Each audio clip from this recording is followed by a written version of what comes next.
Hi friends, कैसे हैं आप सब। आई होप आप सब बहुत अच्छे होंगे और आप लोगों की तैयारी भी काफ़ी अच्छी चल रही होगी। दोस्तों, आज के इस वीडियो में हम लोग क्लास 10th के फिजिक्स के रिफ्लेक्शन ऑफ लाइट चैप्टर का रिव्यू करेंगे, जिसमें कुछ क्वेश्चंस हैं जिनको देखेंगे। तो चलिए शुरू करते हैं। शुरू करने से पहले आप लोगों से एक छोटा सा रिक्वेस्ट है कि जो भी इस चैनल पर नए हैं, आप लोग चैनल को सब्सक्राइब कर दीजिए और बेल वाले आइकन को दबा दीजिए। साथ ही अगर वीडियो अच्छा लगे तो वीडियो को लाइक भी कीजिए और शेयर कीजिए, ताकि ज़्यादा से ज़्यादा स्टूडेंट्स तक ये वीडियो पहुंच पाए। ठीक है दोस्तों, अगर आप लोगों के कमेंट्स आते हैं कि इस चैनल पर सारे सब्जेक्ट्स की तैयारी करवाई जाए, तो दोस्तों कमेंट्स के अकॉर्डिंग हम लोग कोशिश करेंगे कि इस चैनल पर सारे सब्जेक्ट्स की तैयारी करवाई जाए। ठीक है दोस्तों, चलिए आगे बढ़ते हैं और देखते हैं आज के सवाल कैसे कैसे हैं।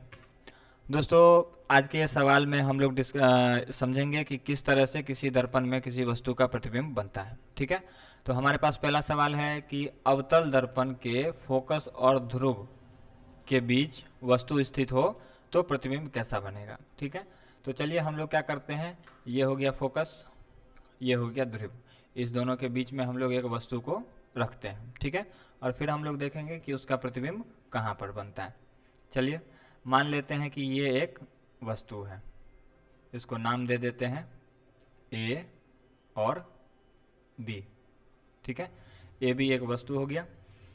मुख्य अक्ष के समांतर एक किरण आएगी जो वस्तु से टकरा करके दर्पण में जा करके टकराएगी, और दर्पण से टकराने के बाद क्या होगा, ये फोकस से होकर के गुजर जाएगी। चलिए इसको लेते हैं हम लोग, फोकस से गुजार देते हैं, ये फोकस से होकर के सीधे गुजर जाएगी। और साथ ही एक किरण केंद्र से होकर के वस्तु से टकरा करके दर्पण से जाकर के टकराएगी। ठीक है, यहाँ इस तरह से वस्तु से टकराएगी और वो किरण दर्पण से जाकर के टकराएगी। चलिए ठीक है दोस्तों, अब देखिए हम लोग क्या देख पा रहे हैं, यहाँ पर हम लोग ये देख रहे हैं कि ये जो दोनों किरण है, ये दोनों किरण है, इनमें पीछे की ओर की दूरी बढ़ती जा रही है। यहाँ दूरी बढ़ती जा रही है और देख रहे हैं कि इस यहाँ पर दूरी कम है। इस हिसाब से हम लोग ये समझ सकते हैं कि ये वस्तु के ये जो दोनों किरण है, ये दोनों आपस में दर्पण के पीछे किसी एक बिंदु पर जा कर के मिलेगी। तो चलिए इसको हम लोग पीछे की ओर लेकर के चलते हैं, देखते हैं किस जगह पर जा कर के मिलती है। देखिए दोस्तों, ये एक बिंदु पर आकर के इस तरह से मिल जाएगी। जब आप लोग अपने नोटबुक में स्केल से बनाएंगे तो ये सारी लकीरें सीधी खींचेंगे तो ये आराम से यहाँ पर आकर के मिल जाएगी दर्पण के पीछे, और जहाँ पर ये दोनों किरणें जाकर के मिलेगी उसी जगह पर वस्तु का प्रतिबिंब बनेगा। ठीक है, तो यह एक ऐसा स्थान है जहाँ पर वस्तु का प्रतिबिंब बनेगा। तो इस हिसाब से हम लोग यहाँ पर ए डाइस और बी डाइस लिख देंगे, जो कि वस्तु का प्रतिबिंब है। ठीक है, हमने क्या किया, क्वेश्चन को देख लेते हैं कि जब वस्तु अवतल दर्पण के फोकस और ध्रुव के बीच स्थित हो, तो हमने क्या किया, ये एक अवतल दर्पण है जिसके ध्रुव और फोकस के बीच में वस्तु को रखा और किरण आरेख हम लोगों ने खींचा। तो हम लोग क्या देख रहे हैं कि ये वस्तु का प्रतिबिंब यहाँ पर आकर के बन जा रहा है। तो वस्तु का प्रतिबिंब जो यहाँ पर बन जा रहा है, तो इसकी कुछ विशेषताएं हैं। जैसे वस्तु छोटा है, प्रतिबिंब इसका बड़ा है, वस्तु भी सीधा है, प्रतिबिंब भी सीधा है। तो चलिए इनकी क्या क्या विशेषताएं हम लोग उसको देख लेते हैं। तो देखिए सबसे पहले विशेषता है कि प्रतिबिंब जो है वो दर्पण के पीछे बनेगा, और ये ठीक दर्पण के पीछे ये प्रतिबिंब बन रहा है। उसके बाद ये है कि प्रतिबिंब आभासी बनेगा। आभासी मतलब प्रतिबिंब काल्पनिक बनेगा। जब भी कोई प्रतिबिंब दर्पण के पीछे बनता है और सीधा बनता है, तो हम लोग उसको ये कहते हैं कि प्रतिबिंब आभासी बन रहा है, काल्पनिक बन रहा है। वास्तव में प्रतिबिंब नहीं बन रहा है, हम लोग बिल्कुल ये मान रहे हैं कि प्रतिबिंब दर्पण के पीछे बन रहा है। ठीक है, उसके बाद प्रतिबिंब सीधा बनेगा, प्रतिबिंब सीधा बन रहा है। ठीक है, प्रतिबिंब बिल्कुल सीधा बन रहा है। उसके बाद प्रतिबिंब वस्तु से बड़ा बनेगा। तो हम लोग ये देख पा रहे हैं कि वस्तु छोटा है और प्रतिबिंब उसका ए डाइस बी डाइस जो है वस्तु की अपेक्षा उससे बड़ा बन रहा है। ठीक है, तो इस प्रकार से हम लोगों ने चार विशेषताओं को देखा और चारों विशेषताएं इस दर्पण के इस प्रतिबिंब पर सटीक बैठती हैं। चलिए आई होप आप लोगों को ये सब क्लियर हुआ होगा। बढ़ते हैं हम लोग अगले सवाल की ओर। देखिए अगला सवाल है हमारा कि जब वस्तु अवतल दर्पण के फोकस पर स्थित हो। ठीक है, तो हम लोग क्या करेंगे, अवतल दर्पण के फोकस पर एक वस्तु को इस तरह से बना लेंगे। ठीक है, ये एक वस्तु हो गया, इसको हम लोग क्या करेंगे, नाम देंगे ए और बी। ठीक है, ये एक वस्तु हो गया। ये मुख्य अक्ष के समांतर एक किरण आएगी जो दर्पण से, यहाँ वस्तु से टकरा करके दर्पण की ओर जाएगी। ठीक है, और फिर दर्पण से टकरा करके फोकस से होते हुए ऐसे पीछे की ओर चली जाएगी। ठीक है, ये ऐसे जाएगी। अब क्या होगा, यहाँ वक्रता केंद्र से वस्तु पर एक किरण टकराएगी। ठीक है, वक्रता केंद्र से वस्तु पर एक किरण टकराएगी और ऐसे हम लोग क्या देख पा रहे हैं यहाँ पर कि ये इधर आगे की ओर न मिल करके पीछे की ओर जा रहा है, जो कि किस आगे जा करके मिलेगा, बहुत आगे जाएगा तो मिलेगा, यहाँ आगे जा करके ये दर्पण के पीछे जा करके नहीं मिलेगा। ठीक है, तो इस हिसाब से यहाँ पर क्या होगा कि ये आगे जा करके ऐसे तो मिलेगा नहीं, तो यहाँ पर क्या होगा, ये वस्तु का प्रतिबिंब दर्पण के सामने ही बनेगा। तो चलिए इसकी जो भी विशेषताएं हैं हम लोग उसको देख लेते हैं। इसका विशेषता क्या है कि प्रतिबिंब अनंत पर बनेगा।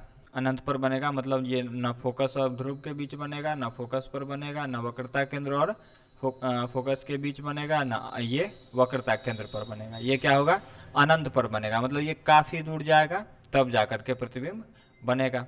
अब देखिए प्रतिबिंब जो बनेगा तो ये मुख्य अक्ष से नीचे की ओर बनेगा।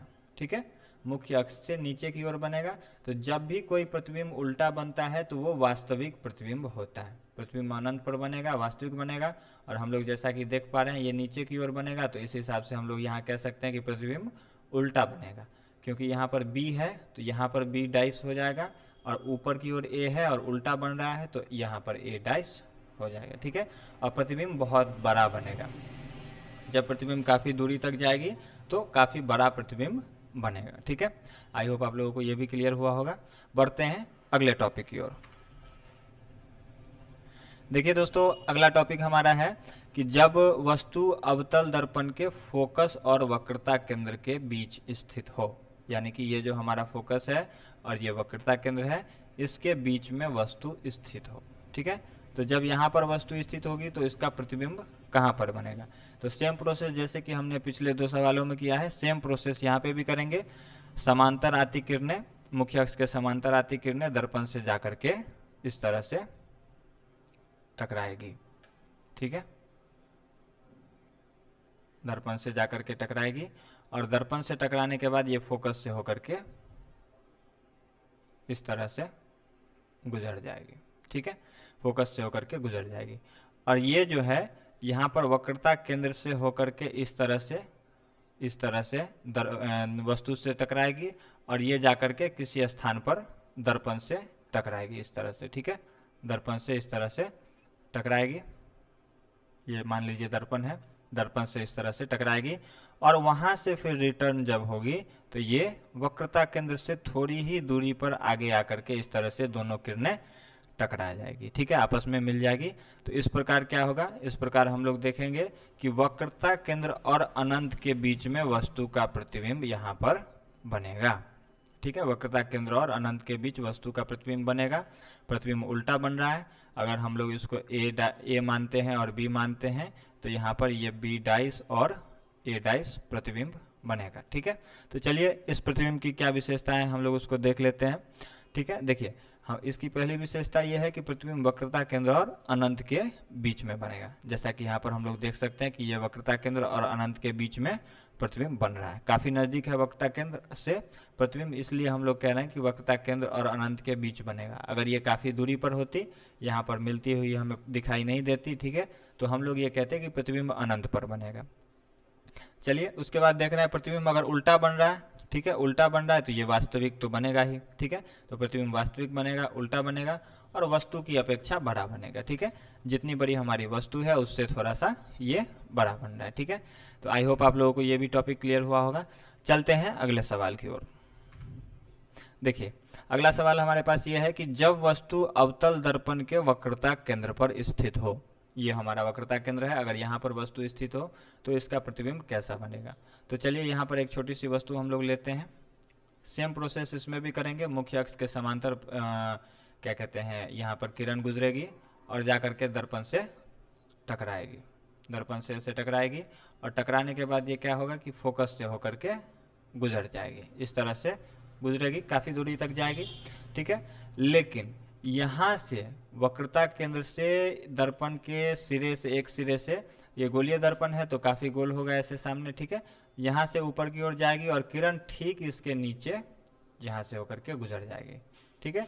तो इस स्थान पर ये क्या हो रहा है, हम लोग देख पा रहे हैं कि इस स्थान पर, ज़रा मैं कलर चेंज कर लेता हूँ, इस स्थान पर यहाँ पर जो है दोनों किरणें एक साथ मिलेगी, ठीक है। ये किरण अगर यहाँ से मान लीजिए फोकस से होकर के गुजरेगी, ये जो है यहाँ से फोकस से होकर के गुजरेगी, ठीक है, और दर्पण से टकराएगी, और दर्पण से टकराने के बाद ये क्या होगा कि वस्तु के उस सिरे पर जाकर के मिलेगी जहाँ पर इसका प्रतिबिंब बन रहा है, ठीक है। तो इस प्रकार हम लोग देख पा रहे हैं कि अगर वस्तु वक्रता केंद्र पर स्थित हो तो उसका प्रतिबिंब भी वक्रता केंद्र पर ही बनेगा। और चूंकि यहाँ पर जो है 16 की लाइंस कुछ टेढ़ी है, जिस कारण ये वस्तु का प्रतिबिंब थोड़ा सा बड़ा दिख रहा है, लेकिन ये बड़ा होगा नहीं। इसकी विशेषताएं देख लेते हैं, क्या क्या विशेषताएं हैं। इसकी पहली विशेषता ये है कि प्रतिबिंब वक्रता केंद्र पर ही बनेगा, ठीक है। अगर इस वस्तु को हम लोग ए मानते हैं और बी मानते हैं तो यहाँ पर बी डाइस और ए डाइस प्रतिबिंब बनेगा, ठीक है। बी डाइस और ए डाइस प्रतिबिंब बनेगा जो कि वक्रता केंद्र पर ही बनेगा, ठीक है। प्रतिबिंब वास्तविक बनेगा, प्रतिबिंब उल्टा बनेगा और प्रतिबिंब वस्तु के बराबर बनेगा, ठीक है। प्रतिबिंब वस्तु के बराबर बनेगा। जब हम लोग इसको स्केल से बनाएंगे नोटबुक पे तो प्रतिबिंब वस्तु के बराबर बनेगा। आप लोग भी अपने नोटबुक में सेम टू सेम प्रोसेस अपना करके कॉपी में, नोटबुक में आप लोग इस चीज़ को बनाइएगा, और जहाँ पे प्रॉब्लम हो तो आप लोग वीडियो को रिपीट करके देख सकते हैं, ठीक है, जिससे आप लोग का कॉन्सेप्ट क्लियर हो जाएगा। और ये ऐसा सवाल है, यहाँ पर 4-5 सवाल हम लोगों ने जो अभी तक डिस्कस किए हैं, ये ऐसे सवाल हैं जो हर एक साल एग्जाम में रिपीट होते हैं, ठीक है। तो ये बिल्कुल वीवीआई सवाल है जिसको आपको अपने ब्रेन में सेट करके रखना है कि पूछा ही जाएगा, और इसकी अच्छी तैयारी आपको करके रख लेनी है, ठीक है। चलिए अगले सवाल की ओर चलते हैं। अगला सवाल है कि अगर प्रतिबिंब वक्रता केंद्र और अनंत के बीच अगर वस्तु वक्रता केंद्र और अनंत के बीच स्थित हो तो उसका प्रतिबिंब कहाँ पर बनेगा, ठीक है। तो हम लोग यहाँ पर क्या करते हैं, वक्रता केंद्र और अनंत के बीच एक वस्तु को रख लेते हैं। वस्तु को नाम दे देते हैं पहले ही ए बी, ठीक है। सेम प्रोसेस इसमें भी अपनाएंगे। हम लोग क्या करेंगे, इसको इस तरह से ले जाएंगे, यहाँ दर्पण से टकराएगी इसकी मुख्य अक्ष के समांतर किरणें, और फोकस से होकर के इस तरह से गुजर जाएगी, ठीक है। फोकस से होकर के इस तरह से गुजर जाएगी, और यहाँ से क्या होगा कि यहीं से जो है वक्रता केंद्र से होकर के किरण गुजरेगी, यहीं से वक्रता केंद्र से होकर के किरण ऐसे गुजरेगी, और दोनों वक्रता केंद्र और फोकस के बीच आकर के ही मिल जाएगी, ठीक है। तो जहाँ पर मिलेगी, जहाँ पर ये इस तरह से कटेगा, वहीं पर वस्तु का प्रतिबिंब बन जाएगा। ये बी डाइस और ए डाइस जो है उसी जगह पे इसका प्रतिबिंब बन जाएगा, ठीक है। आई होप आप लोगों को ये क्लियर हो रहा होगा। चलिए इसकी विशेषताएं देख लेते हैं। इसकी विशेषता ये है, प्रतिबिंब जो है वो वक्रता केंद्र और फोकस के बीच बन रहा है। प्रतिबिंब वक्रता केंद्र और फोकस के बीच बन रहा है। प्रतिबिंब वास्तविक बनेगा, प्रतिबिंब वास्तविक बन रहा है क्योंकि दर्पण के ठीक सामने प्रतिबिंब बन रहा है, तो ये प्रतिबिंब वास्तविक बन रहा है। उसके बाद प्रतिबिंब उल्टा बनेगा, हमारा प्रतिबिंब उल्टा बन रहा है, ठीक है, और वस्तु की अपेक्षा छोटा बनेगा। जितनी बड़ी वस्तु है उससे थोड़ा सा ये छोटा प्रतिबिंब बनेगा, ठीक है। आई होप आप लोगों को क्लियर हो रहा होगा। चलिए बढ़ते हैं अगले सवाल की ओर। देखिए हमारा अगला सवाल है कि जब वस्तु अनंत पर स्थित हो, तब हमारा प्रतिबिंब कहाँ बनेगा, ठीक है।